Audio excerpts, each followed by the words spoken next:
Hello everyone, welcome back to IGNOU exams. आज मैं आपको इग्नू के course BHIE 143 history of environment करवाऊंगी। ये देखिए, ये असाइनमेंट में से क्वेश्चन है। 2 क्वेश्चंस मैं आज आपको करवाऊंगी और बहुत बहुत ज़्यादा इम्पॉर्टेंट है। हो सकता है कि डायरेक्ट क्वेश्चन ना पूछा जाए और किसी वे में पैटर्न के साथ में क्वेश्चन पूछ लिया जाए, लेकिन इसके अंदर जो डेटा गिवन है, जो मटेरियल कंटेंट आपको इस आंसर से मिलेगा, मतलब ये दोनों तीनों आंसर जो मैं करवाऊंगी उनसे मिलेगा, वो एग्ज़ाम में लिटरली आपकी बहुत ज़्यादा हेल्प करेगा। चलिए क्वेश्चन 1 स्टार्ट करते हैं। Elucidate environmental history of medieval era in India. How do you see man environmental relationships and interaction during this age. आपको ना देखिए, जो टॉपिक है ना, हमारी बुक का नाम है हिस्ट्री ऑफ एनवायरनमेंट, तो क्वेश्चन उसी से रिलेट है कि जो इन्वायरमेंटल है ना, जो भी इन्वायरमेंट में जितनी भी चीज़ें आती हैं उसको हिस्ट्री से रिलेट किया हुआ है। और स्पेशली जो मेडिवल एरिया है ना, मध्यकालीन जो टाइम था भारत का, मध्यकालीन भारत, तो उससे रिलेट करके आपको इस आंसर को देना है।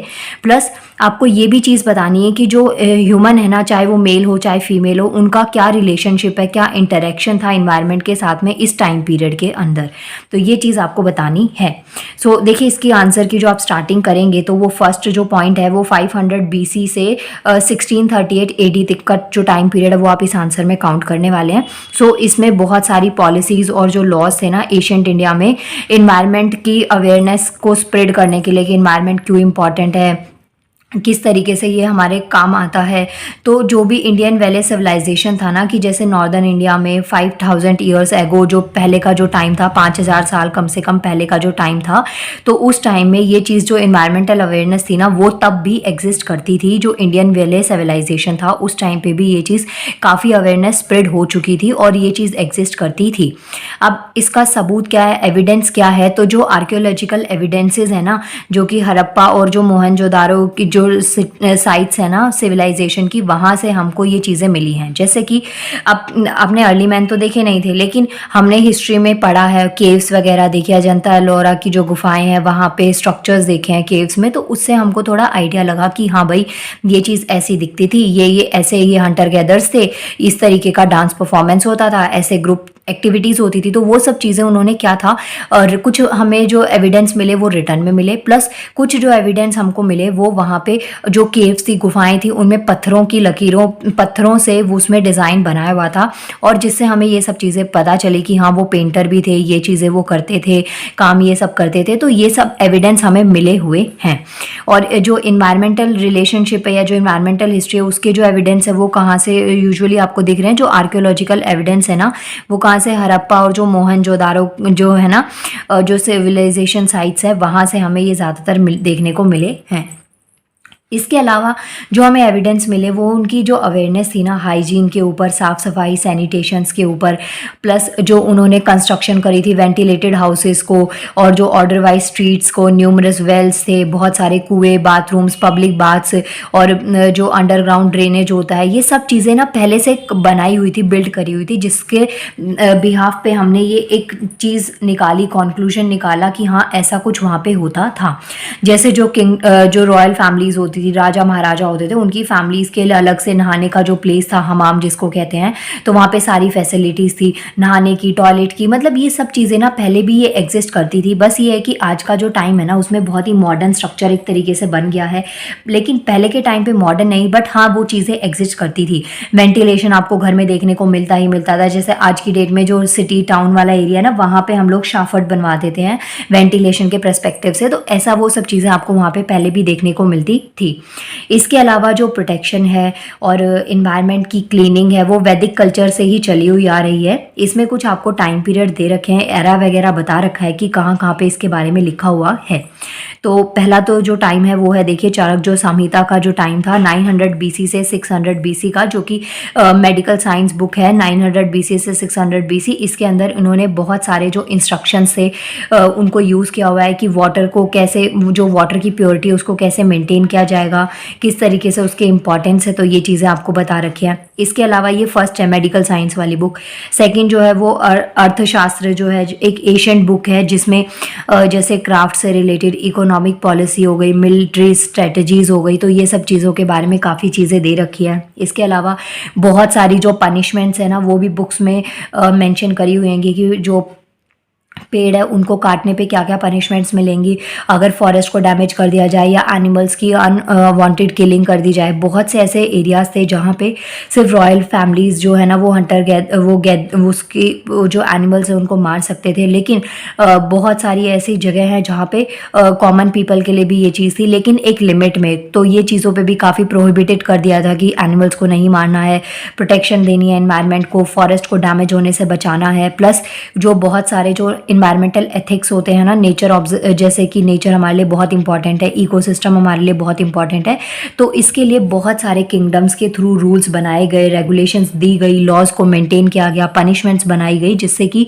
लोग उनको काफ़ी ज़्यादा फॉलो करें। ये दो चीज़ें हो गई। इसके बाद में नेक्स्ट आता है policies and laws in medieval India. तो वो 1638 से 800 एडी का जो मुग़ल रूलर्स थे ना, इन टाइम की बात करी गई है कि इन्होंने बता दिया था, जो मुगल्स आए थे उनके अकॉर्डिंग जो फॉरेस्ट है ना वो हमारे लिए बहुत इंपॉर्टेंट है, लेकिन ये नहीं है कि सिर्फ लकड़ी के पर्सपेक्टिव से आप जंगलों को काटते हुए चले जाएंगे। एक रिस्ट्रिक्शंस वहाँ पे देखने को काफ़ी हद तक आपको मिलेगी। इसके अलावा जो मेडिवल टाइम था उसमें जो मुस्लिम रूलर्स थे वो भी काफ़ी ज़्यादा डोमिनेटेड थे, उनका काफ़ी ज़्यादा बोलबाला था। तो उन्होंने भी जो एनवायरमेंटल ज्यूरिस्प्रूडेंस बुक्स है ना, जैसे मुगल एम्परर्स, जो मुगल एम्पर थे अकबर, वो भी क्या थे, एक मुस्लिम ही थे ना, मुस्लिम रूलर ही थे, तो इन्होंने भी काफ़ी ज़्यादा मेजर रोल प्ले किया था। अब अकबर जी के टाइम का यहाँ पे बता रखा है कि जो अकबर का रूल था ना, उस टाइम पे उनका क्या था कि उन्होंने बहुत सारे जो एनिमल्स है ना उनकी हंटिंग और शिकार को प्रोहिबिटेड कर दिया था, मतलब कि उसके ऊपर रोक लगा दी थी कि एनिमल्स का शिकार नहीं करना है, हंट नहीं करना है उनको।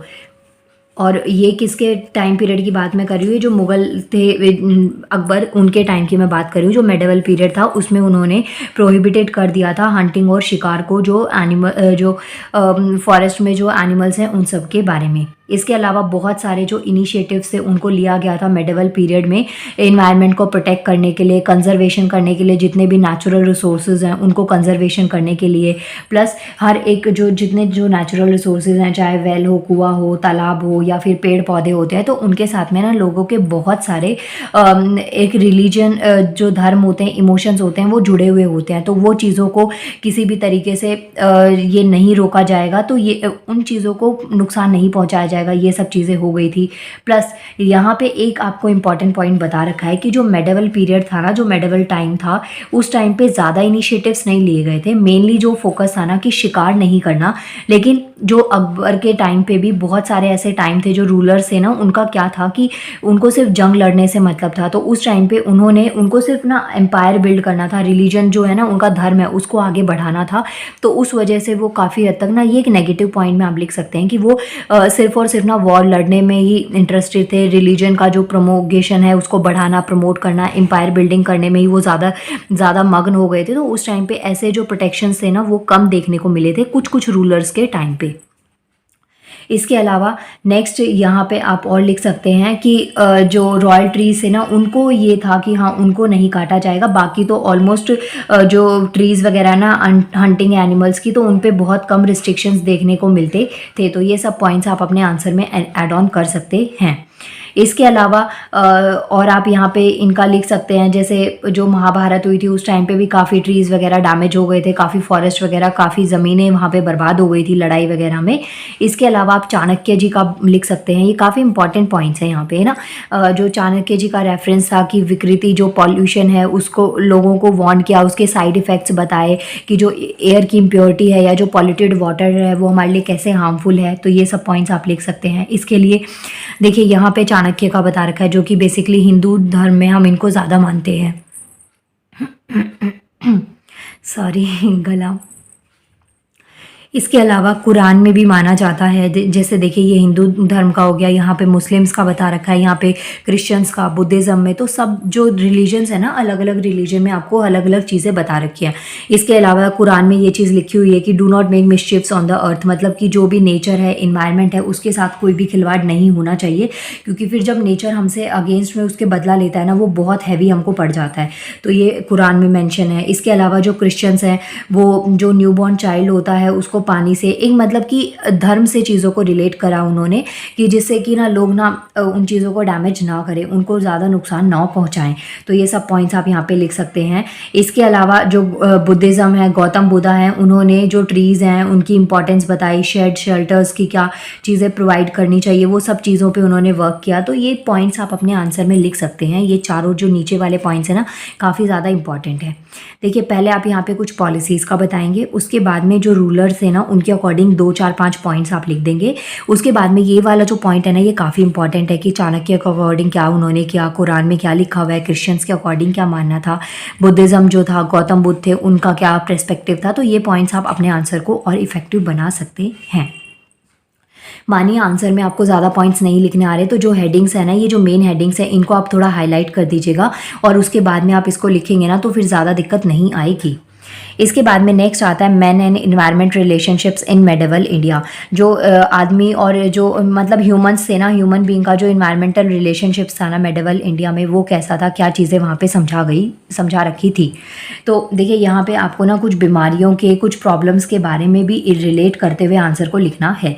पहली चीज़ तो आती है प्लेग की। ये काफ़ी ज़्यादा आउटब्रेक हो गया था यूरोप में 1300 जो टाइम था ना उस सदी में, तो ये काफ़ी ज़्यादा हो गया था। इसके अलावा जो इस टाइम पे ना एक स्टार्टिंग हो गई थी, जैसे कि ना अब जो कोविड का टाइम हमारे पास गया ना, आप इसको रिलेट कर सकते हैं सिचुएशन को। जो कोविड का टाइम गया है तो उसमें भले ही बहुत सारी लाइफ का, इकोनॉमी का लॉस हुआ, लेकिन हम लोगों ने ना जीना सीख लिया। जीना मतलब कि जो पैसा है उसके बिना भी हम लोग जी सकते हैं, सर्वाइव कर सकते हैं। बहुत सारी चीज़ें ना हमने नई नई देखी। पैसे का मतलब ये नहीं कि बिल्कुल ही नहीं होगा तो ऑब्वियसली खाएंगे कैसे, और जो डेली एक्सपेंसेस है वो कैसे करेंगे, मतलब कि कम चीज़ में भी आप गुजारा कर सकते हैं। प्लस हेल्थ की कितनी इंपॉर्टेंस है, इम्यूनिटी वगैरह कितनी अच्छी होनी चाहिए, तो ये सब के इंपॉर्टेंस हमको इससे मिले कोविड से। तो सेम चीज़ जब प्लेग आया था ना यूरोप में, बहुत ज़्यादा ये आउटब्रेक हुआ था, तो उस टाइम पे भी ना लोगों को चीज़ें सिखा के गया था कि जो पब्लिक हेल्थ सिस्टम से उसकी शुरुआत हो गई थी, और जो वाटर पॉल्यूशन है वो काफ़ी ज़्यादा ना प्रॉब्लम क्रिएट करता है, तो उसको किस तरीके से इम्प्रूव किया जा सकता है, क्या उसके नेगेटिव इम्पैक्ट्स हो सकते हैं, साइड इफ़ेक्ट्स क्या हो सकते हैं। तो लोगों में इस चीज़ को लेके काफ़ी अवेयरनेस को स्प्रेड किया गया था। सो ये फर्स्ट पॉइंट हो गया प्लेग से रिलेटेड। सेकंड आता है जो ट्रीज कटिंग है, पेड़ों को काट दिया जाता था। फॉरेस्ट ऑफ इंग्लैंड के जो फॉरेस्ट है वहाँ पे जो ट्रीज कटिंग हो रही थी। इसके अलावा जो फ्रांस, जर्मनी है ना, इन्होंने एक टारगेट अटैक कर दिया था कि जैसे इनको ना कैसे कम से कम पेड़ों की कटाई करनी चाहिए। तो जो वुड है, जैसे हमें फ्यूल के लिए, ईंधन के लिए पेड़ों की ज़रूरत पड़ेगी। अब जब आपके पास में ना कहीं कोई सोर्स नहीं होता, कुछ भी खाना पकाने के लिए या जलाने के लिए कोई और चीज़ नहीं मिलती, तो आप क्या करते हैं, लकड़ी का यूज़ कर लेते हैं। लेकिन जो आज का मॉडर्न टाइम है वहाँ पे क्या है, उसको CNG से, गैसेस से, जो LPG वगैरह जो आप घर पे खाने के लिए यूज़ करते हैं, तो उनसे उसको क्या कर दिया, रिप्लेसमेंट दे दी है। उससे क्या हो रहा है कि जो पेड़ है ना वो काफ़ी हद तक बच गए हैं। प्लस लोगों में जो बीमारियाँ हो सकती थी, धुआं जाने से जो लंग्स डैमेज हो सकते थे, उनसे काफ़ी ज़्यादा रिलीफ आपको देखने को मिलेगा। तो यही पॉइंट्स आपको यहाँ पे बता रखे हैं कि ये काफ़ी ज़्यादा था पहले यहाँ पे 1550s के टाइम पे, लेकिन फिर धीरे धीरे टाइम जैसे बढ़ता गया तो जो फॉरेस्ट कटिंग थी वो कम हो गई, और यूरोप में ना वो लोग कोल की साइड, कोयले की जो खदानें थी ना, कोयले का यूज़ वो ज़्यादा करने लगे। इससे पॉल्यूशन तो हो रहा था, लेकिन बट ये था कि जो ट्रीज़ की कटिंग थी ना वो काफ़ी हद तक कम हो गई थी। तो ये पॉइंट आप यहाँ पे लिख सकते हैं। इसके अलावा नेक्स्ट आप यहाँ पे लिख सकते हैं सॉइल कंजर्वेशन का। जो सॉइल कंजर्वेशन है ना, मतलब सॉइल की जो प्रोटेक्शन है वो पहले इतनी ज़्यादा नहीं हो रही थी। सॉइल इरोजन देखने को मिलता था। सॉइल इरोजन के बड़े सारे तरीके होते हैं, मैंने आपको समझाया था ये चीज़ पहले। लेकिन जो मेन जो पर्सपेक्टिव है ना वो ये होता है कि जो ज़मीन है ना, या तो आप बार बार खेती वहाँ पर करे जा रहे हैं और मिट्टी की जो उपजाऊ शक्ति है ना वो ख़त्म हो गई है और आप उसको वापस से रीगेन नहीं करने दे रहे हैं, या फिर पेड़ बहुत ज़्यादा कम लगा रहे हैं, पेड़ है ही नहीं, खाली खाली ज़मीन रह गई है, तो उससे जो मिट्टी है ना तेज़ आंधी या पानी के साथ में वो बह जाती है, तो उसको हम क्या कहते हैं, सॉइल इरोजन कहते हैं। अब सॉइल को कंजर्व कैसे किया जा सकता है, ये स्टेप्स आप इस आंसर में लिख सकते हैं कि सॉइल कंजर्वेशन के क्या क्या स्टेप्स हो सकते हैं। तो पहली चीज़ तो देखिए, यहाँ पे जो कल्चर था ना चाइना में और हमारे भारत देश में और पेरू में, तो इन लोगों ने ना सॉइल इरोजन के इम्पैक्ट्स को काफ़ी जल्दी समझ लिया था। इनको समझ आ गया था कि ये जो सॉइल इरोजन हो रहा है ना, तो इससे हमारी जो सॉइल है ना वो काफ़ी हद तक डैमेज हो रही है, जिसका इम्पैक्ट हमारी जो क्रॉपिंग है उस पर भी देखने को मिलता है। तो इन्होंने इस चीज़ के लिए बड़े सारे जो तरीके उसको यूज़ किया, जैसे टेरेसिंग को यूज़ किया, क्रॉप रोटेशन यूज़ कर लिया। क्रॉप रोटेशन का मतलब थोड़े थोड़े टाइम के बाद में दूसरी फसल उगा लेना या मिट्टी को उपजाऊ होने के लिए टाइम देना। इसके अलावा जो नेचुरल फर्टिलाइज़र्स थे उनका यूज़ करना, तो इस तरीके से इन्होंने मिट्टी की जो उपजाऊ क्षमता है उसको काफ़ी हद तक बढ़ा दिया था। प्लस जो इंग्लिश जो किंग थे ना, विलियम, मतलब जो ब्रिटिशर्स में थे, तो उन्होंने जो न्यू फॉरेस्ट था ना उसको हंटिंग प्रिजर्व कर दिया था, मतलब कि एक एरिया स्पेसिफाई कर दिया था कि अगर भाई आपको हंटिंग करनी है यहाँ तक कर सकते हो, नहीं अगर आपको कटिंग करनी है तो यहाँ तक कर सकते हो, इतने एरिया को आपको छोड़ना पड़ेगा। ऑफिशियली उस चीज़ का अनाउंसमेंट हो गया था। इसके अलावा आप और जो पॉइंट्स यहाँ पे लिख सकते हैं कि लोगों को हेल्थ और वुडलैंड ये सब चीज़ों के बारे में काफ़ी हद तक समझाया गया। नेक्स्ट जो पॉइंट है ये काफ़ी इंपॉर्टेंट है, 1150 का आप यहाँ पे लिख सकते हैं। जो श्रीलंकन किंग थे ना निसांगमाला, तो इनके अकॉर्डिंग इन्होंने ना पूरे उसमें अनाउंसमेंट करवा दी थी। एक तरीके का ऑर्डर था ड्रम के ऊपर, बीट ऑफ द ड्रम पे ऑर्डर था कि जितने भी एनिमल्स हैं ना उनको नहीं मारा जाएगा। और जो चीज़ें हैं ना कैपिटल में स्पेशली जो वहाँ की कैपिटल थी ना वहाँ पे ये चीज़ नहीं करी जाएगी, तो मतलब उसकी सेफ्टी और ब्यूटी को ख़त्म नहीं करा जाएगा। तो ये सब पॉइंट्स आप अपने इसमें आंसर में ऐड ऑन कर सकते हैं। इसके अलावा अगर आप और पॉइंट्स भी चाहते हैं तो जैसे आप जो एलिमेंट्री हाइजीन्स होती है जहाँ पे इन्फेक्शन रेट कम हो जाए, जिससे लोग समझें चीज़ों की इंपॉर्टेंस, ब्लैक डेथ आपको मैंने पढ़ाया था पहले, समझा चुकी हूँ मैं ये चीज़ें, तो ये सब पॉइंट्स आप अपने आंसर में लिख देंगे। प्लेग से क्या क्या चीज़ें हुई थी, क्या कैसे लोगों ने उनको सर्वाइव करके समझने लगे थे, तो ये कुछ पॉइंट्स आप अपने आंसर में ऐड ऑन कर सकते हैं। ये हो गया आपका आंसर 1 पूरा कंप्लीट। इसके बाद में सेकंड क्वेश्चन आता है हमारे पास में, आपको एक्सप्लेन करना है how Indian ecology, forest and forestry and wildlife were adversely affected under East India Company Raj. जो ईस्ट इंडिया कंपनी जो हमारे ऊपर रूल कर रही थी ना, तो उस टाइम पे आपको बताना है कि जो हमारी भारत की इकोलॉजी है, फॉरेस्ट है, इन शॉर्ट जो हमारा इकोसिस्टम है जिसमें एनिमल्स आते हैं, प्लांट्स आते हैं, जो नेचुरल रिसोर्सेज है, वो सब किस तरीके से उन पे अफेक्ट देखने को मिला था ईस्ट इंडिया कंपनी के टाइम पे, आपको ये समझाना है। और ये अर्ली मॉडर्न पीरियड था हमारी इंडियन हिस्ट्री में, तो इसको आपको डिटेल में एक्सप्लेन करना है।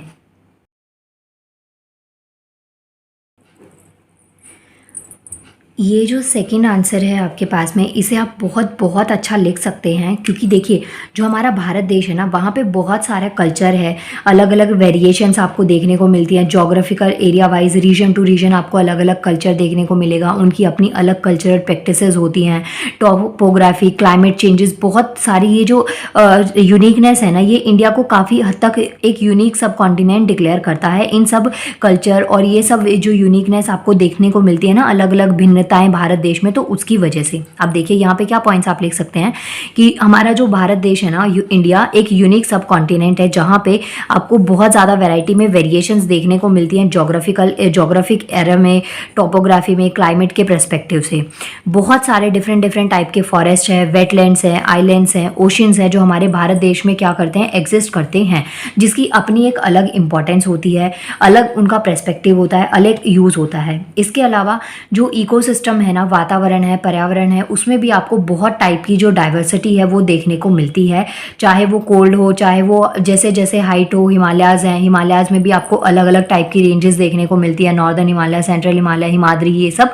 तो इसमें क्या है, आपको बहुत सारी वेरिएशंस आपको देखने को पाई जाती हैं, चाहे वो डेजर्ट्स की बात करें, फॉरेस्ट की बात करें, वेटलैंड्स की, ओशंस की, जो प्लेन कंट्री पार्ट्स होते हैं, जो बहुत सारी जो हमारे पास नेचुरल सेटिंग्स है ना, वो बहुत ही डाइवर्सिफाइड है, मतलब रिच ब्लेंड है वहाँ पे, मीन्स कि बहुत बहुत यूनिक टाइप की बहुत सारी वेराइटीज़ आपको यहाँ पे देखने को मिलती हैं।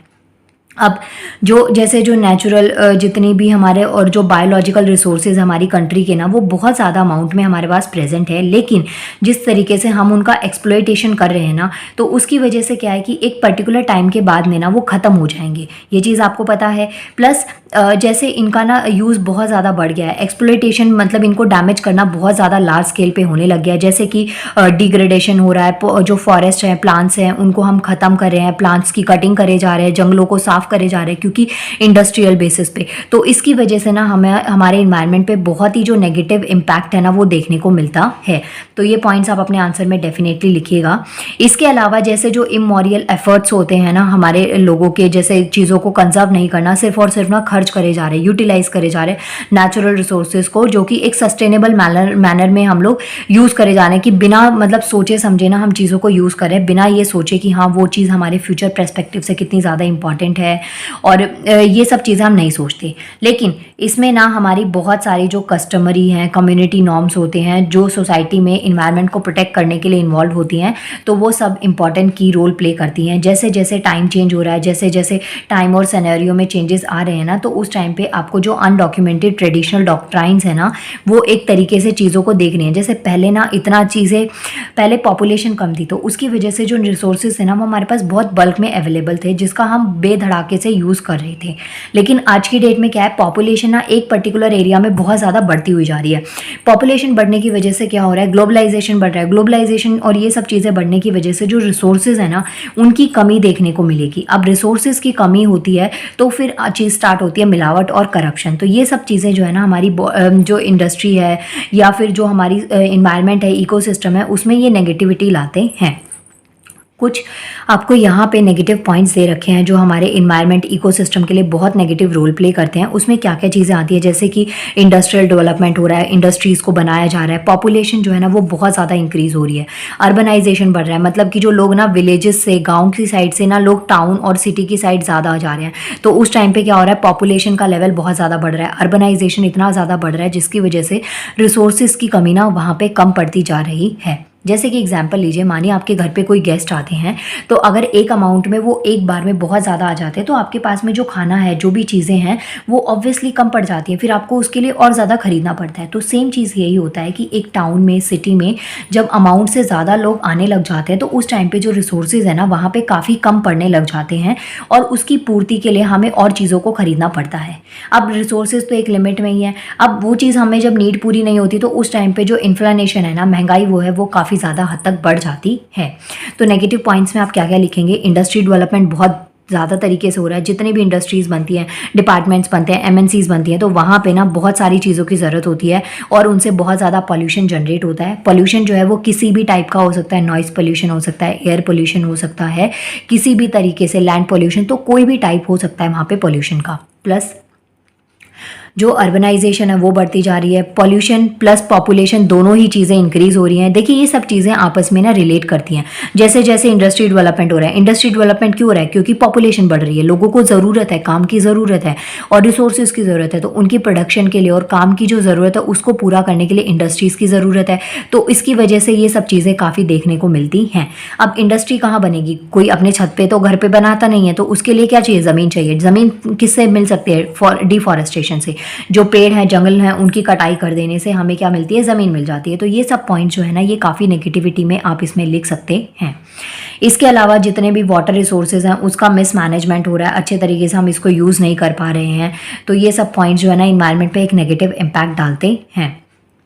इसके अलावा जो इन्वायरमेंटल रेगुलेशंस थे, ब्रिटिश रूल्स थे, प्रोटेक्शन थी इन्वायरमेंट की, तो वो भी इंडिपेंडेंट इंडिया में भी अभी भी एग्जिस्ट करते हैं। लेकिन जैसे पॉपुलेशन बढ़ रही है ना, तो उसकी वजह से जो रिसोर्सेज हैं उनकी काफ़ी हद तक कमी देखने को आपको मिलेगी।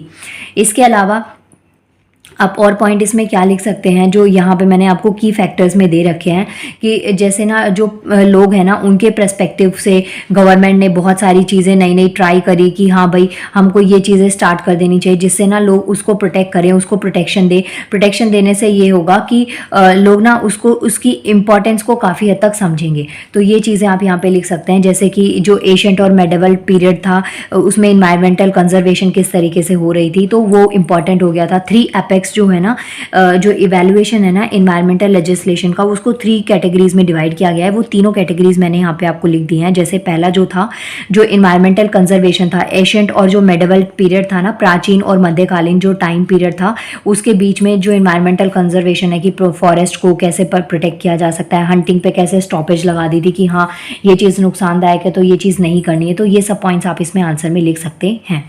इसके अलावा सेकंड पॉइंट जो है, इन्वायरमेंटल जो रेगुलेशंस है ना ब्रिटिश रूल के टाइम पे, वो चीज़ भी इंपॉर्टेंट थी। थर्ड पॉइंट आप इसमें लिख सकते हैं प्रोटेक्शन जो और इम्प्रूवमेंट है इन्वायरमेंटल की, जो हमारा आज़ाद भारत है ना उसमें जो प्रोटेक्शन है, इम्प्रूवमेंट है कि जो इन्वायरमेंट है उसमें किस तरीके से हम उसको प्रोटेक्ट कर सकते हैं, किस तरीके की चीज़ों का यूज़ करके, और क्यों इंपॉर्टेंस है। तो ये सब पॉइंट्स आप, ये सब चीज़ें ना आप न्यूज़ में ऑलमोस्ट डेली बेसिस पे सुनते रहते होंगे, तो ये सब पॉइंट्स आपको डेफिनेटली अपने आंसर में लिखने हैं, और बहुत बहुत ज़्यादा इंपॉर्टेंट है आपके एग्जाम परस्पेक्टिव से ये क्वेश्चन। इसके अलावा जो एक्सप्लॉइटेशन हो रहा था फॉरेस्ट रिसोर्सेज का लेजिटिमेट मैनर में बहुत ज़्यादा अमाउंट में, तो उसमें क्या क्या चीज़ें इंक्लूड हैं, वो है फर्स्ट फॉरेस्ट लॉ जो कि इंडियन फॉरेस्ट एक्ट लाया गया था 1865 में, और जो इंग्लैंड में की जो काउंसिल है ना, सुप्रीम काउंसिल जो इंग्लैंड की, उन्होंने इस लॉ को पास किया था। प्लस देखिए जो एक्ट है ना आया इतने में था 1865 में, लेकिन जो इसको अमेंड किया गया था ना वो किया गया था 1878 में। अमेंडमेंट का मतलब होता है उसमें किसी टाइप के चेंजेस लाना। तो जो फर्स्ट एक्ट है वो 1865 आपको ध्यान में रखना है, और इसमें जो अमेंडमेंट हुआ था वो 1878 में हुआ था। ये पॉइंट आपको यहाँ पे डेफिनेटली अपने आंसर में ऐड ऑन करना है। इसके अलावा जो नेक्स्ट पॉइंट आप यहाँ पे लिख सकते हैं, जैसे नेक्स्ट जो लॉ है प्रोविजंस और जो एक्ट एस्टेब्लिश किए गए थे उसमें भी आपको और भी पॉइंट्स जैसे लिखने हैं। तो 1884 का जो फॉरेस्ट पॉलिसी है ना उसको फॉर्मुलेट किया गया था बाय द ब्रिटिश गवर्नमेंट, और इसका जो ऑब्जेक्टिव था, मतलब कि इसको क्या क्यों, इसका मेन वजह क्या थी इसको लाने की, तो वो क्या थी, जो प्रमोट करना जो भी जनरल वेलबींग्स होते हैं लोगों को, उसके बारे में बताना, जो क्लाइमेट है और जो फिजिकल कंडीशंस है कंट्री की उसको हम कैसे प्रिजर्व कर सकते हैं, फॉरेस्ट की इंपॉर्टेंस क्या है, कैसे जो फॉरेस्ट है ना वो क्लाइमेट को रेगुलेट करने के लिए इंपॉर्टेंट है। तो ये सब चीज़ें आप इसमें आंसर में लिख सकते हैं। इसके अलावा नेक्स्ट एक्ट आता है इंडियन फॉरेस्ट एक्ट जो है 1927 का। इसको इनेक्ट किया गया था, इंप्लीमेंट किया गया था फॉरेस्ट पॉलिसी के अंदर। तो ये पॉइंट आप लिख सकते हैं। इसके अलावा जो ओरिएंट जो ये गैस का था, ये गैस कंपनी एक्ट था, ओरिएंटल गैस कंपनी एक्ट 1857, ये भी काफ़ी ज़्यादा इंपॉर्टेंट है। अभी तक जो मैंने आपको बताया ना वो ये थे कि मतलब फॉरेस्ट के लिए किस तरीके से थे, फॉरेस्ट कंजर्वेशन हो गया, वाटर रिसोर्सेज को बचाने का। लेकिन अभी जो नेक्स्ट एक्ट है ना ये इंपॉर्टेंट है क्योंकि ये एक गैस कंपनी एक्ट है। 1857 में इसको रेगुलेट किया गया था। जो पॉल्यूशन हो रहा है, बहुत ज़्यादा ना पॉल्यूशन होता है, जैसे लकड़ियाँ हैं उसको काटने से क्या होता है, पॉल्यूशन होता है। तो ये गैस एक्ट लाया गया जिससे कि जो पॉल्यूशन है ना उसको किसी तरीके से रोका जाए, या फिर जो इंडस्ट्रीज़ वगैरह का जो पॉल्यूशन है उसको किस तरीके से हम रिकॉग्नाइज कर सकते हैं, कंप्लीट कर सकते हैं। तो ये पॉइंट्स आप इसमें लिख सकते हैं। इसके अलावा जो जैसे वाटर है ना, वाटर कुछ जो कंपनीज़ के डिस्चार्ज है, मतलब जो केमिकल्स हैं इंडस्ट्रीज़ वगैरह से जो वेस्ट निकल रहा है उससे जो वाटर है वो किस तरीके से उस पर नेगेटिव इफेक्ट पड़ रहा है, उसको हम कैसे कंपनसेट कर सकते हैं। तो ये पॉइंट्स आप अपने आंसर में लिख सकते हैं। इसके अलावा जो नॉर्थ इंडिया कैनल था, ड्रेनेज एक्ट था 1873 का, वो भी आप इसमें लिख सकते हैं। वो बेसिकली जो वाटर कंटेमिनेशन होता है ना, रिवर हैं, वाटर जो रिसोर्सेज हैं उनको डैमेज किया जा रहा है, तो ये पॉइंट्स आप अपने आंसर में कंप्लीटली ऐड ऑन कर सकते हैं। इसके अलावा जो इंडियन फिशरी एक्ट था 1897 का, ये इंपॉर्टेंट है। एलिफेंट प्रिजर्वेशन एक्ट था 1912 का, ये भी काफ़ी इंपॉर्टेंट है। ये जो एलिफेंट प्रिजर्वेशन एक्ट है ना 1912 का, ये एनिमल प्रोटेक्शन एक्ट के अंडर ही आता है। देखिए नाम से ना आपको क्लियर हो रहा होगा। फिशरीज एक्ट मतलब कि जो फिश है, एक्वेटिक बॉडीज़ हैं, उनकी प्रोटेक्शन की बात करी जा रही है। नेक्स्ट यहाँ पे जो एनिमल है ना एलिफेंट्स, उनकी प्रिजर्वेशन पे, क्योंकि आपको पता है जो हाथी के दांत होते हैं वो काफ़ी इंपॉर्टेंट होते हैं, उनका यूज़ किया जाता है मेडिसिनल पर्पस से भी, तो ये इनके प्रिजर्वेशन होना भी बहुत ज़्यादा ज़रूरी है। तो ये जो प्रिजर्वेशन है ना 1912 का एलिफेंट्स का, ये किसके अंदर आता है, जो एनिमल प्रोटेक्शन एक्ट है 1912 उसके अंडर आता है। इसके अलावा जो 1905 का और 1879 के जो एक्ट्स हैं, ये सब आप पॉइंट्स ना अपने आंसर में पक्का ऐड ऑन कर लीजिएगा, बहुत ज़्यादा इंपॉर्टेंट है। इसमें कुछ आप इंडियन पीनल कोड भी लिख सकते हैं 1860 में, और जो चैप्टर 14 है सेक्शन 268 से, देखिए सेक्शन जो है ना 268 से लेके 291 तक का काफ़ी इंपॉर्टेंट जो आर्टिकल्स हैं, सेक्शंस है, वो आते हैं इसके अंदर, जिसमें पब्लिक हेल्थ, सेफ्टी, इनसे रिलेटेड काफ़ी ज़्यादा बात करी गई है। इस पॉइंट्स की हेल्प से, इन पॉइंट्स की हेल्प से आप अपने आंसर को कंप्लीट कर सकते हैं। नाउ मिलते हैं नेक्स्ट वीडियो में। Thank you so much.